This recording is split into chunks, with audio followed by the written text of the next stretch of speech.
여러분 안녕하십니까? 말씀으로 하루를 여는 천수답의 새벽 묵상입니다.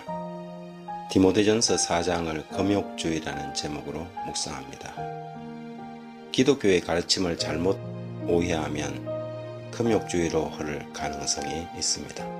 금욕주의란 정신에 속한 것을 선이라 하며 육체에 속하는 본능이나 욕구를 악의 고는 또는 악 그 자체로 보낸 견해에 바탕을 두어서 육체적 욕구와 본능을 억제하도록 하는 것이 도덕에서는 본질적으로 중요하다는 관점입니다.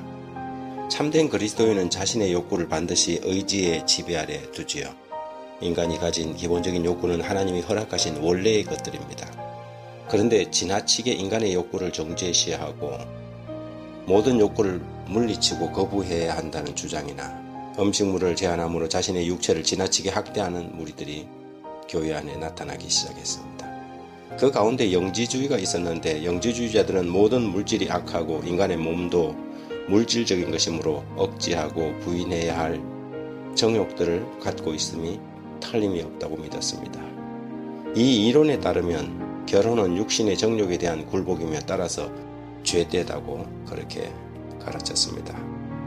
디모데전서 4장 3절을 성경주석은 그렇게 이야기하고 있습니다. 디모데전서 4장 3절, 4절, 5절에 보면 혼인을 금하고 어떤 음식물들을 먹지 말라고 할 터이나 음식물은 하나님이 지으신 바니 믿는 자들과 진리를 아는 자들이 감사함으로 받을 것이니라. 하나님께서 지으신 모든 것이 선함에 감사함으로 받으면 버릴 것이 없나니 하나님의 말씀과 기도로 거룩하여짐이라. 하지만 바울은 결혼 제도는 하나님이 주신 거룩한 제도이며 음식 또한 그러하다고 말하고 있습니다. 초기의 교부 오리게는 자신의 성기를 거세한 인물로 유명하지요. 그는 자신의 마음속에 드는 음욕으로 인해 절망적인 상태에 이르렀습니다. 마태복음 5장 28절에 나는 너희에게 이르노니 여자를 보고 음욕을 품는 자마다 마음에 이미 간음하였느니라는 말씀에서 그는 심한 죄책감을 느꼈을 것입니다. 하지만 성기를 자른다고 성욕이 사라졌을까요? 그렇지 않습니다. 음식을 굽는다고 식욕이 통제되는 것은 아닙니다. 금욕주의는 결코 죄의 문제를 해결하는 방법이 아닙니다. 여기서 바울 사도는 큰 팁을 우리에게 주고 있습니다. 4장 5절에 하나님의 말씀과 기도로 거룩하여지라. 우리는 죄와 맞서 싸우려고 애쓰지 말아야 합니다. 그 시간에 우리는 오히려 그리스도를 명상하고 기도와 말씀으로 주님을 바라봐야 하지요. 욕망을 억압하려고 하지 말고 자신을 그리스도께 드리려고 결심하십시오. 자전거 타기를 처음 배울 때 아버지는 그렇게 일러주었습니다. 눈앞에 장애물이 나타나면 먼저 고개를 돌리고 고개를 돌린 방향으로 핸들을 틀어라. 그리고 계속 밟아라. 그렇습니다. 죄는 그것을 붙들고 싸우면 결국 질 수밖에 없는 것이지요. 기도로 주님의 도움을 요청하고 죄로부터 고개를 돌려야 합니다. 말씀을 묵상함으로 그리스도를 바라본다면 그분으로부터 거룩한 능력이 이르러옴을 발견하게 될 것입니다. 하나님의 말씀을 등한히 하고 죄에서 승리할 수 있는 사람은 아무도 없지요. 청년에게 보내는 기별 238페이지에 우리들은 매일 빛과 지식을 얻기 위하여 성경을 상고하는 일을 게을리할 때에 안전하지 못하다. 기도와 말씀 없이 이 죄악 세상에서 승리할 수 있는 사람은 한 사람도 없습니다. 이것은 자연스럽게 얻어지는 것이 아니라 매일 자신을 그리스도께 드리고 성령의 지배에 굴복하는 반복적인 싸움입니다. 매일 우리는 그렇게 고백해야 합니다. 주님, 오늘도 나는 주님을 섬기겠습니다.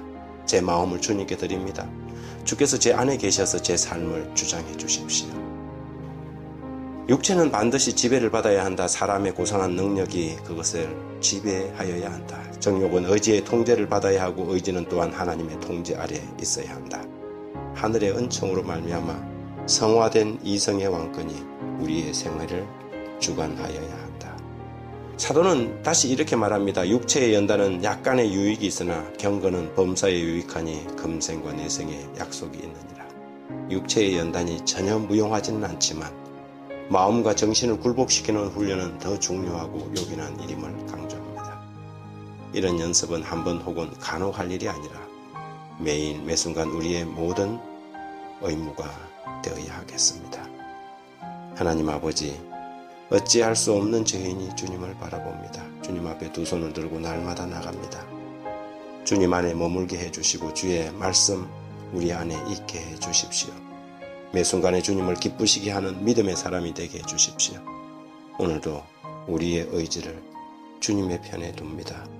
선한 생각이 우리를 이끌어 가도록 지켜주시기를 예수님 이름으로 기도드립니다. 아멘.